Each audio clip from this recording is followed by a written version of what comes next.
नमस्कार, हमारा उत्तर प्रदेश देख रहे हैं आप। मैं हूं आपके साथ भावना त्रिपाठी। रुक करेंगे प्रदेश की तमाम बड़ी खबरों की ओर। जेवर में तैयार हो रहे नोएडा इंटरनेशनल एयरपोर्ट पर पहली बार विमान की लैंडिंग होगी। इस विमान ने दिल्ली एयरपोर्ट से उड़ान भरकर करीब 10 मिनट में नोएडा इंटरनेशनल एयरपोर्ट पर लैंड किया।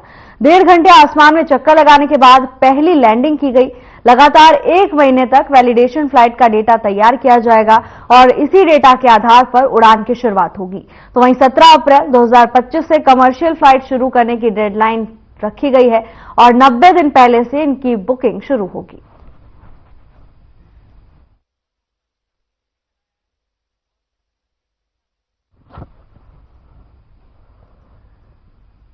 अब यात्रियों को एक नई सौगात मिलने वाली है। आपको बता दें कि नोएडा के इंटरनेशनल एयरपोर्ट पर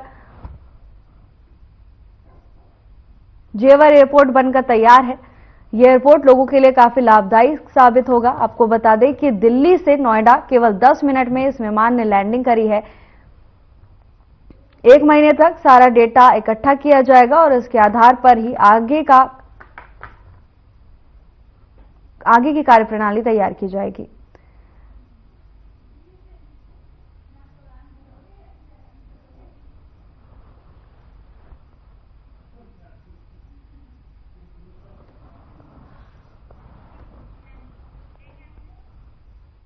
कॉमेडियन सुनील पाल का मेरठ में हाईवे पर कार सवार बदमाशों ने अपहरण कर लिया। किडनैपर्स ने उन्हें आंखों पर पट्टी बांधकर एक घर में ले गए और वहीं रखा। सुनील पाल से 7.50 लाख रुपए फिरौती वसूलकर मेरठ के पास उन्हें छोड़ दिया। अब कॉमेडियन के किडनैपर्स की फोटो सामने आई है। वो मेरठ की एक ज्वेलरी शॉप पर लाखों की खरीदारी करते हुए कैमरे में कैद हुए हैं। आरोप है कि ज्वेलर से सोना खरीदने के बाद पेमेंट के लिए उन्होंने सुनील पाल के दस्तावेजों का इस्तेमाल कर ऑनलाइन भुगतान किया है। तो वहीं ज्वेलर का बैंक खाता फ्रीज कर दिया गया है। इसके साथ ही सामने आए सीसीटीवी फुटेज की पुलिस जांच कर रही है।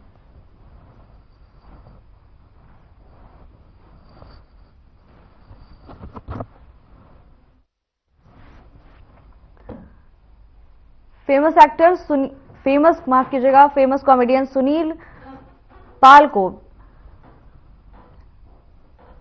किडनैप करने का मामला सामने आया था। उनका कहना है कि फिरौती की रकम लेने के बाद किडनैपर्स ने उन्हें मेरठ के पास छोड़ दिया है। तो वहीं अब दावा किया जा रहा है कि उनके किडनैपर्स की तस्वीरें कैमरे में कैद हो गई हैं और पेमेंट करने के लिए उन्होंने सुनील पाल के दस्तावेजों का ही इस्तेमाल किया था। फिलहाल पुलिस ने एक्शन लेते हुए ज्वेलर का अकाउंट सील कर दिया गया है और तमाम कार्रवाई में पुलिस जुटी हुई है। कॉमेडियन सुनील पाल की माने तो कई घंटों तक उनके मुंह पर कपड़ा बांधकर उन्हें रखा गया था।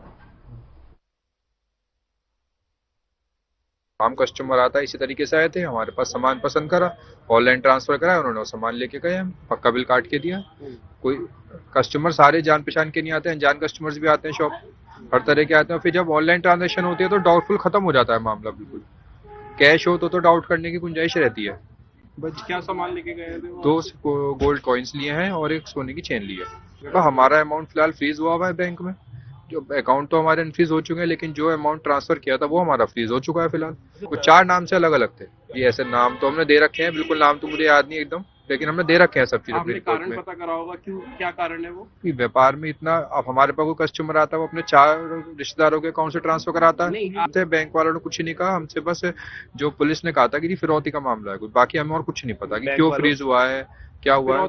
न्यू रामोता राधेलाल ज्वेलर्स श्री सिंजगल जी की दुकान पर 3 दिसंबर को 2 लोग आए और कुछ ज्वेलरी उन्होंने पसंद करी। उसमें कॉइन भी थे और चैन भी थी। पसंद करने के बाद बोले कि आप 10,000 रुपये एडवांस रख लीजिए कैश, और इन्होंने कहा जी हम कैश नहीं लेते। बोले 10,000 कैश रख लीजिए, बाकी हम आपको ऑनलाइन ट्रांजैक्शन कर देते। उन्होंने ऑनलाइन हमारे अकाउंट में, फर्म के अकाउंट में पैसा ट्रांसफर किया। हमारा जीएसटी विद जीएसटी 2.25 लाख रुपए का बिल था, उन्होंने उसको 3 बार में हमें ट्रांसफर करा, 4 बार में, और वो पैसा हमारे पास आ गया। पैसा आने के बाद हमने उनको माल डिलीवर कर दिया, बिल बना दिया। हमारा सारा काम पक्के बिल पर ही होता है।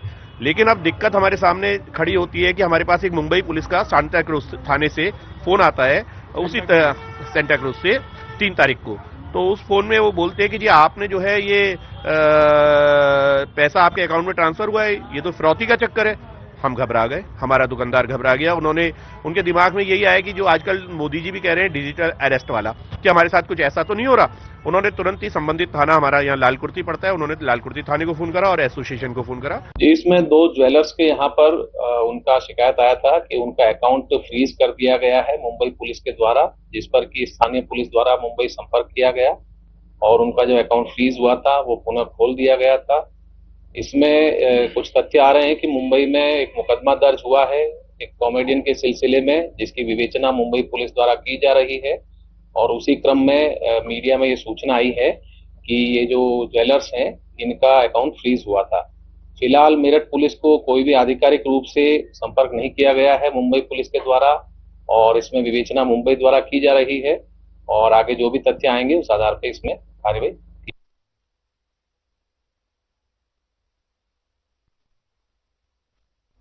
नोएडा में किसानों के धरने में शामिल होने जा रहे किसानों के गुट को पुलिस ने भोजपुर टोल के पास रोक दिया।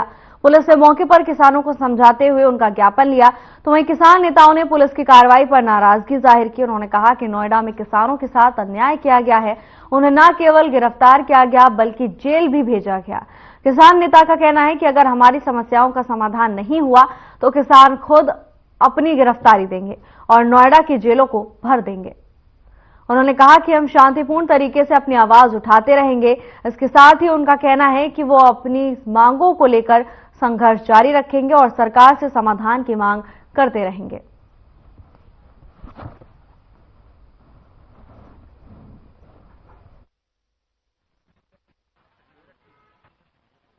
किसानों की समस्या चल रही है नोएडा में और इतनी तानाशाही चल रही है कि हमने भी अपनी जिंदगी में तानाशाही ना देखी। रात को पुलिस जा रही है, किसानों के गेट तोड़ रही है, फ्रिज तोड़ रही है, औरतों की बेइज्जती कर रही है। ये कौन सा संविधान में लिखा है कि ये करना? भाई तुम्हारे हक देना बस की नहीं, अपना हक थोड़ी मांग रहे हैं, किसी से भीख थोड़ी मांग रहे हैं किसान। इसको शांतिपूर्वक सुलझाने की वजह से उनको जेल में ठूसा जा रहा है। हम इसलिए आए हैं कि आज डीएम साहब को ज्ञापन देने जा रहे थे। यहाँ एसीपी साहब ने हमसे वार्ता करी, इंस्पेक्टर साहब ने वार्ता करी, एसएसआई साहब ने वार्ता करी और हमें इन्होंने सर्टिफाई करा। अब ज्ञापन ये हम इनको ही दे रहे हैं। ये हमारा ज्ञापन उपराष्ट्रपति डीएम साहब के माध्यम से भिजवाएंगे। अगर यही गुंडागर्दी नोएडा में रही तो 8 या 10 दिन बाद जो डेट निश्चित होगी हम गिरफ्तारी देंगे और नोएडा की जेल को ईश्वर ने चाहा तो जेल में आदमी कम पड़ जाएंगे। अकेला भर खाऊंगा, 5 या 6 हजार गाड़ी यहां से लेके जाऊंगा।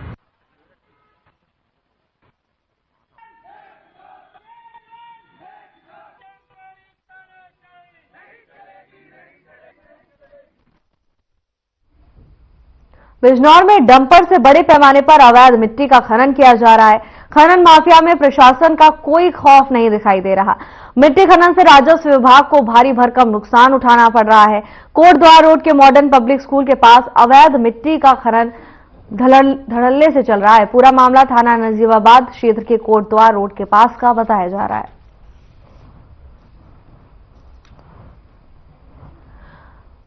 प्रशासन के लाख दावे विफल होते हुए दिखाई दे रहे हैं। जी हां, खनन माफियाओं में प्रशासन का कोई खौफ नहीं है।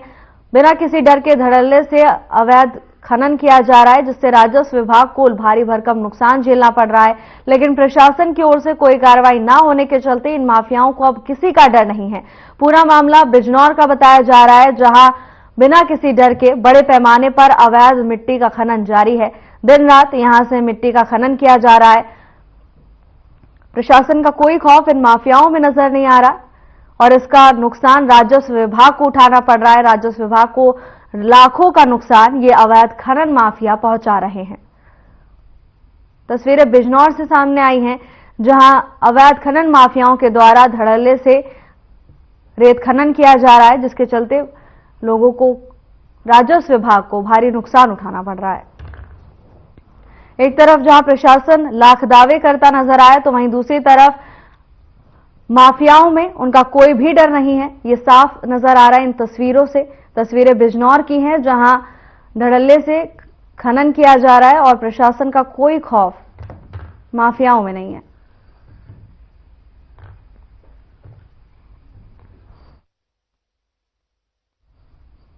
खबर मेरठ से है, जहां शादी के 15 साल बाद पत्नी को तलाक देकर 2 मासूम बच्चों के साथ बाहर निकाल दिया। ससुराल के उत्पीड़न से परेशान महिला बच्चों को लेकर एसएसपी ऑफिस पहुंची। और 2 बच्चों के साथ महिला ने एसएसपी से गुहार लगाई है, तो वहीं महिला ने पति पर उत्पीड़न का आरोप लगाया। पूरा मामला मेरठ के थाना कंकर खेड़ा क्षेत्र का बताया जा रहा है।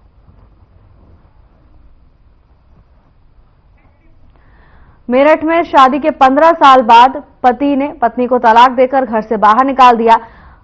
पत्नी का आरोप है कि ससुराल पक्ष की ओर से उनके साथ उत्पीड़न किया जाता है, जिससे परेशान होकर महिला एसएसपी कार्यालय पहुंची और एसएसपी से महिला ने न्याय की गुहार लगाई है। उनका कहना है कि 15 सालों तक ससुराल की ओर से उनके साथ उन्हें प्रताड़ित किया गया है और अब इसको लेकर उन्होंने न्याय की गुहार लगाई है।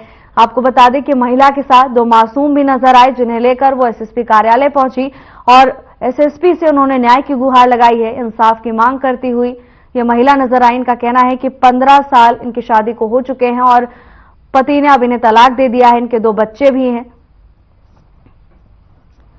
न्याय की गुहार लगाते हुए महिला एसएसपी ऑफिस जा पहुंची, जहां उन्होंने एसएसपी से कार्रवाई की मांग की है, तो वहीं एसएसपी ने उन्हें आश्वासन दिया है कि जल्द से जल्द उचित कार्रवाई कराई जाएगी।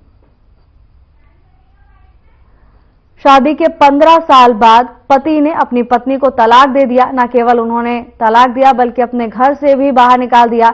इसके साथ ही 2 मासूम बच्चों को भी महिला के साथ घर से बाहर निकाल दिया।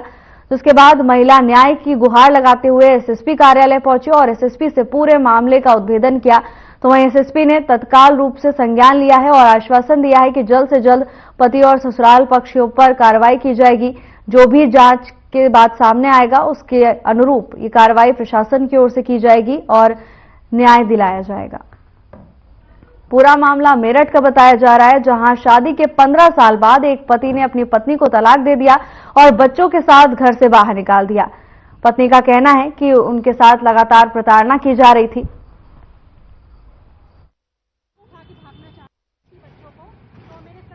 तुलसी कॉलोनी कंकर खेड़ा की रहने वाली हूँ। मेरे 2 बच्चे हैं, एक बेटी है, एक बेटा है। 15 साल शादी को हो चुके हैं। ससुराल वालों ने बहुत ज्यादा परेशान किया हुआ है, बहुत दुखी किया हुआ है। पिछले 4-5 सालों से ससुराल वालों ने इतना दुखी किया है कि घर से बाहर निकालना चाहते हैं। पति ने एक तरफा तलाक करा लिया। मैं ससुराल में ही रहती, मुझे पता भी नहीं लग पाया और मुझे एक नोटिस भी नहीं मिलने दिया। इसके बाद आए दिन उनका झगड़ा रहता है कि किसी तरह से घर से बाहर निकाले। कभी कंकर खेड़ा थाने की पूरी पुलिस फोर्स, कभी पूरे 15-20 वकीलों को लेके जाते हैं। हाँ जी, और इसके बाद आए दिन मार पिटाई, दहेज के लिए वो तो सब 15 सालों से कर ही रहे, लेकिन मैं फिर भी किसी तरह से मैनेज कर रही हूँ चीजों को। एक तरफा तलाक देने के बाद तब से 4-5 सालों से हर रोज मुझे घर से बाहर निकालना चाहते हैं। कुछ दिन पहले एसडीएम सर को लेकर गए थे गाड़ी लेके, लेकिन हमारे सभी केसेस लोअर कोर्ट और हाई कोर्ट में है, तो उसके बाद फिर वो वापिस आ गए थे।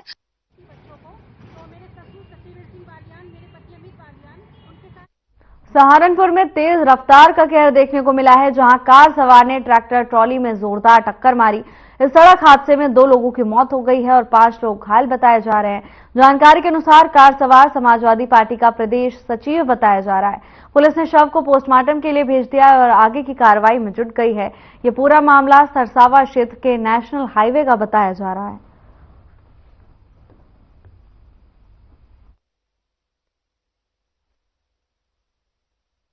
सरसावा कस्बे से करीब 2 किलोमीटर दूर सहारनपुर की तरफ 2 बाइक पर कुछ लड़के जा रहे थे और उनके आगे एक ट्रैक्टर ट्रॉली चल रही थी। सामने से एक तेज गति से आई गाड़ी ने ट्रैक्टर ट्रॉली पर टक्कर मारी, जिससे कि ट्रैक्टर अनियंत्रित हो गया और जिसपे जो पीछे से 2 गाड़ियों में जो कुछ लड़के ट्रेवल कर रहे थे वो उस गाड़ी से टकरा गए और जिसमें से कि एक की मौके पर मृत्यु हो गई। बाकी घायल व्यक्तियों को थाना सरसावा पुलिस द्वारा अस्पताल में भर्ती कराया। दौरान इलाज एक व्यक्ति की वहां पर और मृत्यु की सूचना प्राप्त हुई है। टोटल इसमें 2 लोगों की मृत्यु हो गई है, अन्य 5 लोग इसमें घायल हैं। जो इसमें ड्राइवर है इसका भी पता चल गया है, शीघ्र ही इसकी भी गिरफ्तारी सुनिश्चित की जाएगी। वादी की तहरीर पर थाना सरसावा पर मुकदमा पंजीकृत किया जा रहा है।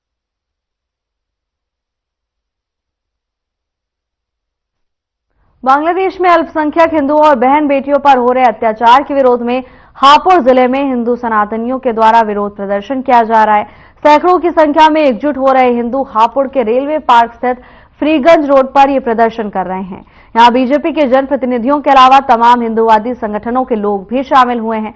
प्रदर्शन करते हुए संगठन के सदस्यों ने कहा कि बांग्लादेश में धार्मिक स्वतंत्रता का सम्मान होना चाहिए। उन्होंने भारत सरकार से मांग करते हुए कहा कि वो बांग्लादेश की सरकार पर दबाव बनाए और वहां के हिंदुओं की सुरक्षा सुनिश्चित करें। संबोधन में सनातन संस्कृति रक्षा मंच के पदाधिकारी लंबे समय से चल रहे अत्याचारों का उल्लेख करते हुए बोले कि बांग्लादेश में अल्पसंख्यकों को निशाना बनाया जा रहा है और उनकी संपत्तियों को लूटा भी जा रहा है।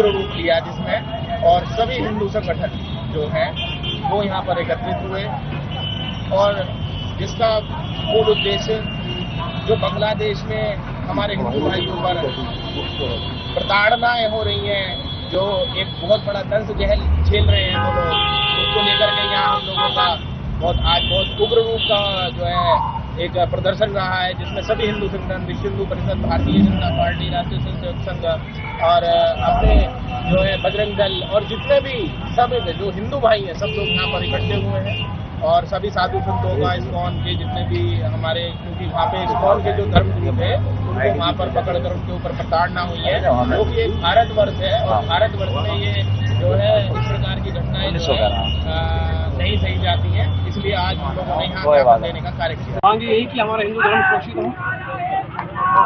इन अत्याचारों से धर्म की रक्षा हो। कितनी संख्या में लोग यहाँ पर इकट्ठा हुए? लगभग यहाँ मैं मानता हूँ कि 10,000 लोग आज उपस्थित हुए हैं। तो इस समय आप कहाँ पर खड़े हैं? इस समय हम तहसील चौकी पर खड़े हैं।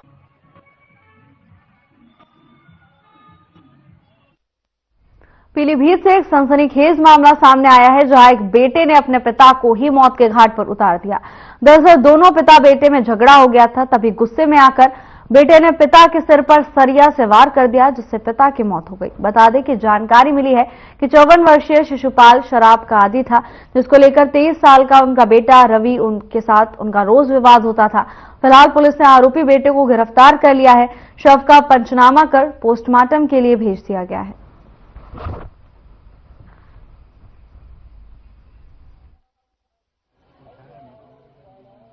तुम्हारा रूबी। हाँ? रूबी रूबी क्या हुआ? सर कुछ नहीं, 4-5 दिन से दारू बहुत पीते हैं, पहले से पीते काफी दिन से दारू पीते, 4-5 दिन से घर झगड़ा हो रहा था, लड़ाई हो रही थी। पता नहीं क्या हुआ, आज तो पता नहीं क्या हुआ, हमें तो कुछ मालूम नहीं है। हम तो सो रहे थे, हमारा गल्ला सो गया था अंदर, कमरे में लेटे थे छत पे, पता नहीं कैसे क्या हुआ, कुछ नहीं पता चला सर। दिनांक 8/12/24 को थाना पूरनपुर के अंतर्गत मोहल्ला लाइन पार साहूकारा में पारिवारिक विवाद में एक पुत्र द्वारा अपने पिता की रॉड से मारकर हत्या कर दी गई। पुत्र को गिरफ्तार कर लिया गया है। शव को पीएम के लिए भेजा जा रहा है। मृतक के भाई के तहरीर के आधार पर मुकदमा पंजीकृत किया जा रहा है। शेष वैधानिक कार्रवाई पुलिस द्वारा प्रचलित की जा रही है।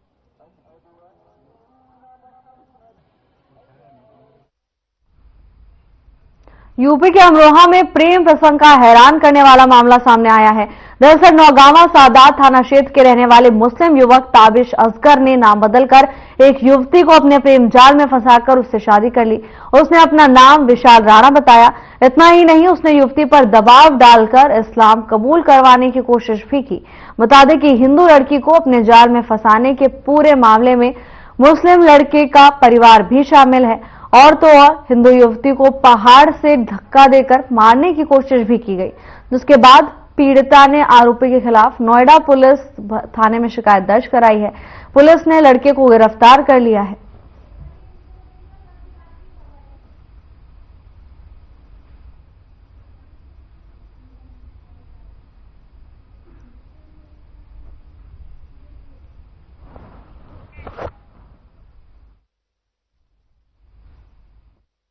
मुजफ्फरनगर में परिवार को बंधक बनाकर डकैती करने का एक मामला सामने आया। इसके साथ ही आरोप है कि बदमाशों ने विरोध करने पर परिवार के साथ मारपीट की। लुटेरों ने 8 लाख का कैश और 8 तोले सोने की डकैती कर फरार हो गए। वारदात को 5 से 6 बदमाशों ने अंजाम दिया है। मामले की सूचना जैसे ही पुलिस को मिली, पुलिस घटनास्थल पर पहुंची। फिलहाल पुलिस मामले की जांच में जुटी हुई है। घटना भोपा कोतवाली के 500 मीटर की दूर पर घटी है।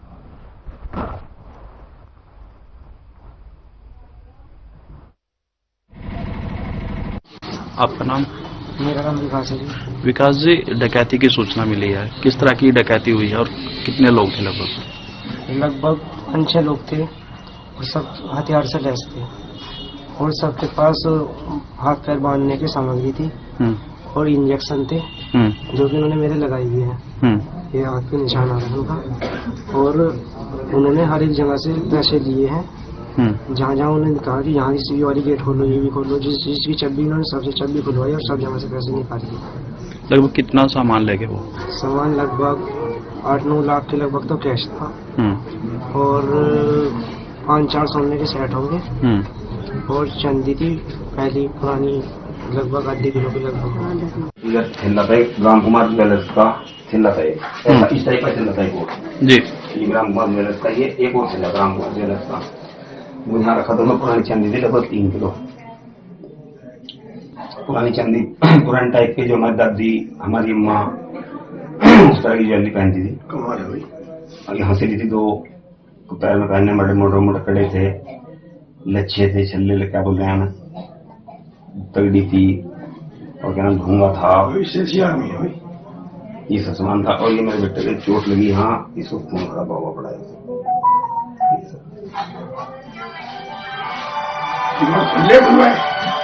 पीछे से घुसे, पीछे से घुसे यहाँ से।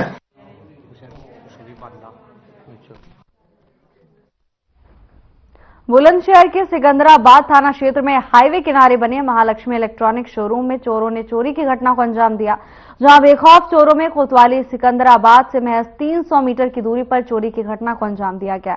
चोरों ने छत के रास्ते से शोरूम के अंदर पहुंचे और लाखों के मोबाइल चोरी कर फरार हो गए। इसके साथ ही सीसीटीवी कैमरे की डीवीआर भी ले फरार हुए।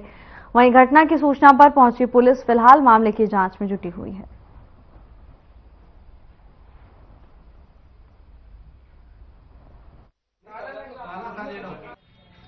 भैया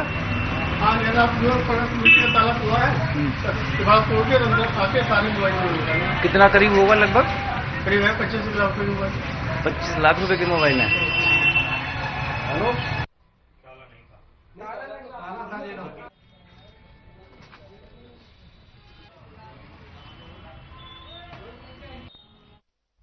बदायूं के सहसवान कोतवाली क्षेत्र में चोरों के हौसले बुलंद हैं। सहसवान के गांव कौलहार में बीती रात्रि अज्ञात चोरों ने घर में घुस के घर के पास पशुशाला में बंधी 5 पशुओं को निशाना बनाया है। भैंस मालिक ओमपाल ने बताया कि 2 भैंस, 1 पड़िया और 2 अन्य पशुओं को अज्ञात चोर चुरा ले गए। पशुओं के मालिक ने पशुओं को ढूंढने की काफी कोशिश की, लेकिन घर के कुछ दूर पर मालिक को सिर्फ जंजीर मिली है। इसके साथ ही वहां गाड़ी के टायर के निशान भी देखे गए। सूचना पर डायल 112 पुलिस पहुंची। पीड़ित ने पुलिस को तहरीर दी है। फिलहाल पुलिस मामले की जांच में जुटी हुई है।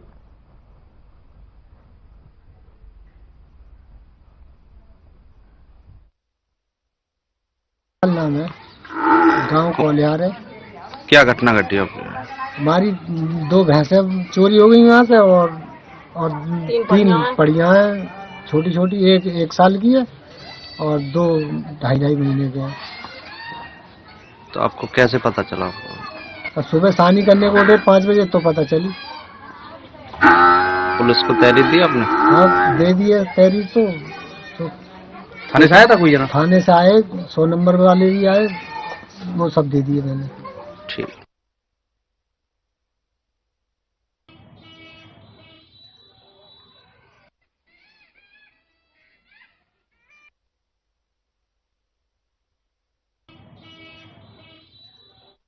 बुलंदशहर में गौकश बदमाशी से स्वाट टीम और थाना कोतवाली टीम देहात पुलिस की मुठभेड़ हो गई, जिसमें पुलिस टीम पर इनामी बदमाश ने फायरिंग कर दी। पुलिस की जवाबी फायरिंग में 25,000 का इनामी बदमाश घायल हो गया, जिसके बाद पुलिस ने आरोपी को गिरफ्तार कर लिया है। बदमाश के पास से पुलिस को तमंचा, कारतूस और बाइक बरामद हुई है।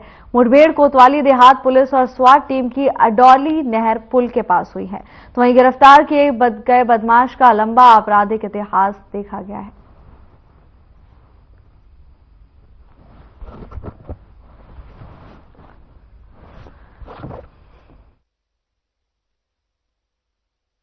कल रात कोतवाली देहात पुलिस टीम द्वारा भूड़ चौराहे के पास संदिग्ध वाहनों की चेकिंग चल रही थी। रात करीब 2 बजे एक मोटरसाइकिल पर सवार व्यक्ति पुलिस को देखकर भागने लग गया। पुलिस ने उसका पीछा किया तो उसने अपनी मोटरसाइकिल अडौली नहर की तरफ मोड़ दी और पुलिस पे फायरिंग कर दी। जवाबी कार्रवाई में वे व्यक्ति घायल हो गया। पूछताछ पर उस व्यक्ति ने अपना नाम शमीम उर्फ गंजा, ग्राम गंगावली, थाना बीबीनगर बताया है। इस व्यक्ति पर लूट, डकैती और गौकशी ऐसे 15 मुकदमे पंजीकृत हैं। यह व्यक्ति कोतवाली देहात में गौकशी के केस में वांछित चल रहा था और इस व्यक्ति पर 25,000 रुपए का इनाम घोषित था। बांग्लादेश में हिंदू समुदाय पर हो रहे हमले और अत्याचार के विरोध में अमरोहा नगर में विरोध प्रदर्शन दर्ज कराते हुए बाजार बंद का ऐलान किया गया। हिंदू व्यापारियों ने बाजार बंद कर दिया। बाजार बंद का समर्थन मुस्लिम व्यापारियों ने भी किया। अप्रिय घटना को रोकने के लिए शहर के प्रमुख स्थानों पर पुलिस बल तैनात किया गया। तो वहीं हिंदू संगठनों और बीजेपी के नेताओं ने इस मुद्दे पर विरोध प्रदर्शन करने का फैसला किया है।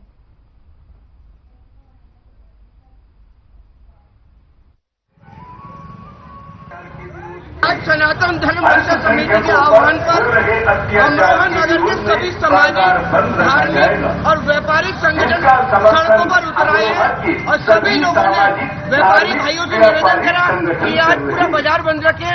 आप देख सकते हैं सारे का सारा बाजार बंद है। सभी लोग जो हमारे अल्पसंख्यक भाई बांग्लादेश में रह रहे हिंदू भाई, हमारे संत और हमारे मंदिरों पर जो वहाँ के लोगों द्वारा हमला किया जा रहा है सुनियोजित तरीके से, उसका सब लोग विरोध कर रहे हैं। और पूरा हिंदुस्तान बांग्लादेश के अल्पसंख्यकों के साथ है, हिंदुओं के साथ है और पूरा बाजार बंद है। और अभी 1 बजे मिनी स्टेडियम में विशाल धरना प्रदर्शन होगा जहाँ हजारों की संख्या में सभी सनातन धर्मी एकत्रित होंगे और बांग्लादेश में जो हिंदू भाइयों पर अत्याचार हो रहा उसका पुरजोर विरोध करेंगे। फिलहाल के लिए बस इतना ही। जल्द हाजिर होंगे नई अपडेट्स के साथ। नमस्कार।